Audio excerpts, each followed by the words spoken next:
Good morning, everybody.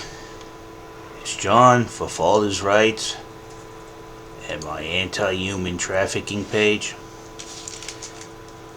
A lot of people are asking me, why am I so against, young girls basically being sexually assaulted and trafficked? Well, I'm going to share with you my experience in high school with at least 3 young ladies that I knew. 2 of them being Egyptian and one of them being Scotch-Irish. When I was in Curtis High School, like any young man, you're going to have a group of friends that you hang out with. Some girls, some guys. And I remember in high school, a girl that I used to share lunch with every day. One day when we were at the bus stop, we'd all constantly be together with each other. Where they were, we were not too far behind. So one day as we're all waiting at the bus shelter in St. George, and a lot of my friends that I grew up know about this because they were there, our female friend that I used to hang out with lunch every day burst into tears. At the time, we were teenagers. And, of course, when you see your friend distressed and they're crying uncontrollably, if you have any love or concern for your friend, you're going to ask, why? Why are you crying? What is the matter? And she turned around and she told us that the guy that sexually assaulted her was standing over there. Well, when you see a young girl that actually survived a sexual assault and what the impact it had on her, you don't want it to happen to anybody else, because it looks like, to me, she survived some form of torture. Unfortunately, that wasn't my first experience with that in high school. Another time I had a friend, her name was Haber Shawkat, and another friend named Sahar, and her friend was Dawn. Everybody loved Dawn. Dawn was so beautiful. So was Sahar in her own way. And we used to, again, those used to be girls that would hang out in our group, just friends, and they would explain things to us. And what I know of Sahar is that when she was maybe 16, 17 years old, she was going to be wed off to some guy that was like in his 30s. Well, Sahar didn't want to do that. She ran off and we never seen her again. And my friend Haber,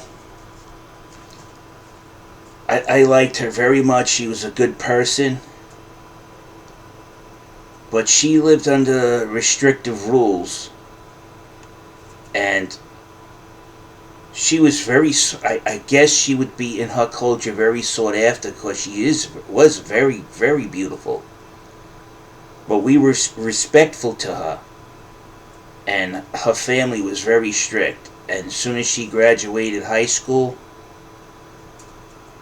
that's another person that just disappeared out of our lives.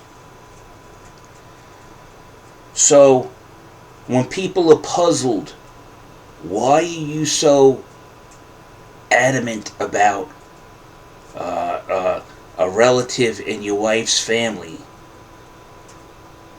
being raped? It shouldn't be any of your business. To me, those children were my children, okay, because they didn't have no father and I felt sorry for them. And learning that a 15-year-old girl really doesn't have the idea what they're actually doing. And they know it's something that they shouldn't be doing or somebody shouldn't be doing to them. They know. And watching the uncontrollable pain in my friend showed us why this is considered wrong. Yet some people think it's perfectly okay. And then they wonder why the person's been traumatized for the rest of their life. And no, I don't approve about it. No, and I will not shut up about it. Because if I continue to be silent, I'm afraid my daughter might be the next victim of this family ability not to see anything wrong with an older man having sex with underage, what the state declares as children.